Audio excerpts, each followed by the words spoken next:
O coração tem suas razões que a própria razão desconhece. Então a gente não entende direito as razões do amor, digamos assim, ou as razões do coração.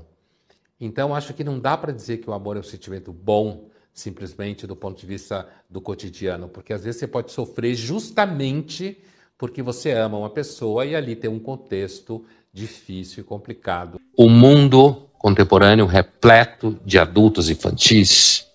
Esses adultos infantis, nesse universo, serão adultos que acabam comprando significados que são meio fracos e meio fakes, quando, na verdade, o amadurecimento estaria mais perto de uma certa lida com a angústia, com a ansiedade, com a insegurança, com a incerteza.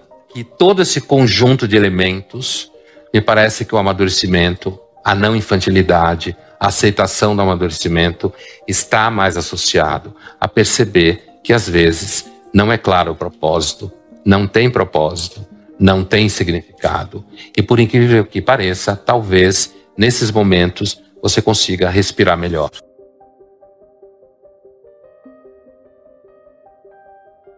Às vezes a pessoa que você ama é justamente aquela que consegue fazer você sofrer mais, né?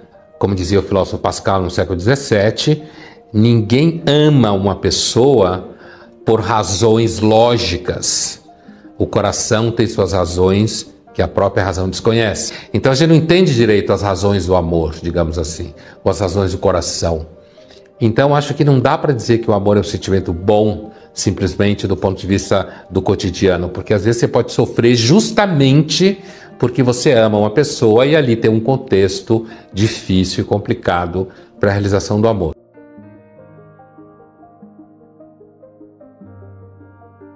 Então você tem aí no campo desse primeiro tópico acerca dos jovens, que é, digamos assim, a vulnerabilidade da saúde mental.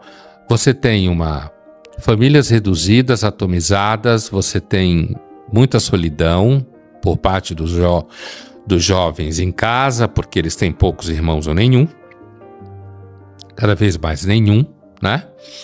E as famílias, elas são atomizadas no sentido que ninguém na família tem muito filho. Então, se você olhar, por exemplo, se você olhar parques públicos, cada vez os parques públicos têm mais instrumentos de academia do que brinquedos de criança. Provavelmente você vê isso e nunca pensou.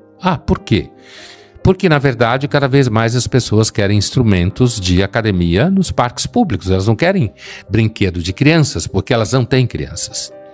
É a mesma coisa quando condomínios e prédios retiram quadras ou retiram campos de futebol e transformam isso tudo em beach tênis. Por que eles fazem isso?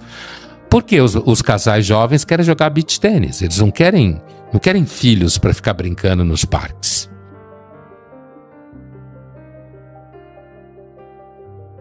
No mundo inteiro, onde tem emancipação feminina, tem queda de fertilidade. Por escolha. A população cresce muito em países como Nigéria, ou países muçulmanos, no Oriente. A população em regiões onde você tem mulheres fazendo universidade, fazendo carreira, trabalhando, a população não cresce. Ela cresce principalmente em regiões mais pobres, como no Brasil, que é um país irregular, onde é mais pobre, tem-se mais filho. Aí você tem meninas que engravidam com 15, 16 anos e vão ter um filho atrás do outro. Agora, quando você muda de zona dentro de São Paulo, a taxa de fertilidade cai. Isso não é só um perfil do Brasil. Isso é um tema que já vem caindo sustentadamente há muitos anos. Não vai mudar. Basicamente, quem reproduz é quem é muito religioso ou é muito pobre. Porque filho é ônus, né? Hoje. Sim. Não era na agricultura antiga, mas hoje é ônus.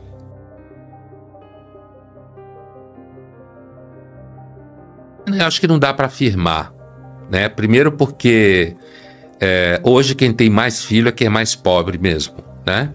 Ou muito religioso. Depois, a capacidade tecnológica de produção de alimento é muito grande, assim como foi da produção de vacina agora recentemente no caso da pandemia. E depois porque, assim, você tem verdadeiros guetos de regiões onde as pessoas são mais pobres, fazendo referência à comida.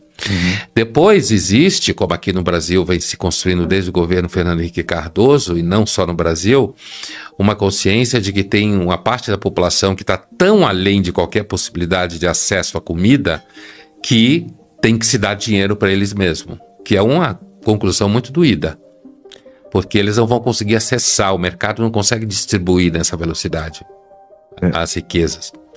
Então eu não sei, não dá para afirmar que um dia o mundo vai mergulhar num caos social por causa de falta de comida. Agora, é claro que se o capitalismo entrar em colapso, num espaço curto de tempo, sei lá, 5 anos, aí você pode colapsar mesmo o sistema social.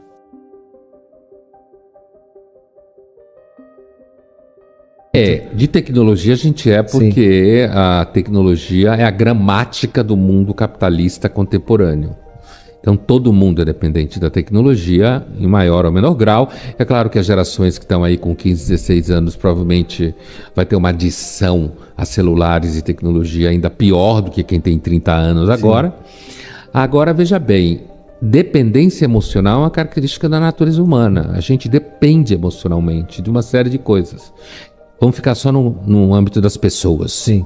Você depende da sua mãe, você depende do seu pai, você depende de irmãos, se você tem ou não, você depende de colegas na escola, você depende de professor, você depende de vizinhos, se você... Então, a relação humana é uma relação de dependência. O que eu acho que existe hoje, quer dizer, o que eu acho é que existe hoje um maior medo de se perceber dependente. Eu acho que o que existe mais hoje gera essa histeria toda é uma ilusão de suficiência.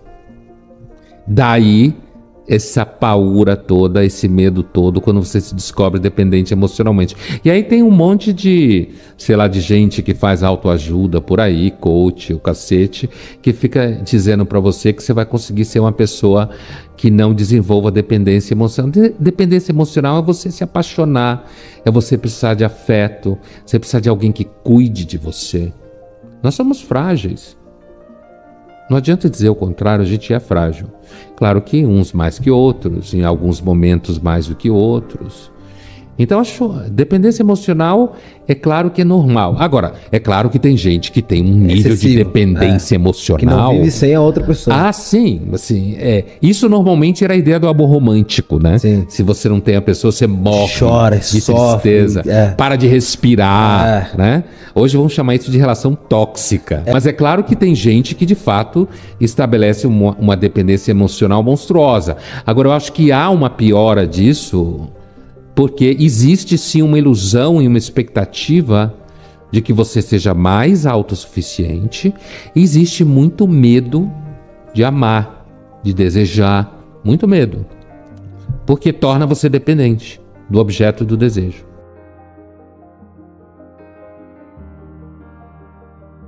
Fica parecendo que o problema das redes sociais é o bolsonarismo. O bolsonarismo é um fenômeno dentro das redes sociais. O problema das redes sociais não é somente a extrema-direita e brasileira, no caso. O problema é internacional, tanto que há uma discussão na Unesco. A minha impressão é que a tentativa de estabelecer uma comissão para determinar o que é desinformação, você vai estabelecer agora no governo Lula, por exemplo, alguém pode estabelecer, as mesmas regras poderão ser usadas para outro governo contra algum outro grupo. Porque o problema não é claro que o bolsonarismo, a extrema-direita é um problema, mas esse é um fenômeno, ela não é a causa. A causa é que as redes sociais dão voz a um número gigantesco de pessoas e as pessoas não têm freio, não têm educação, não têm repertório.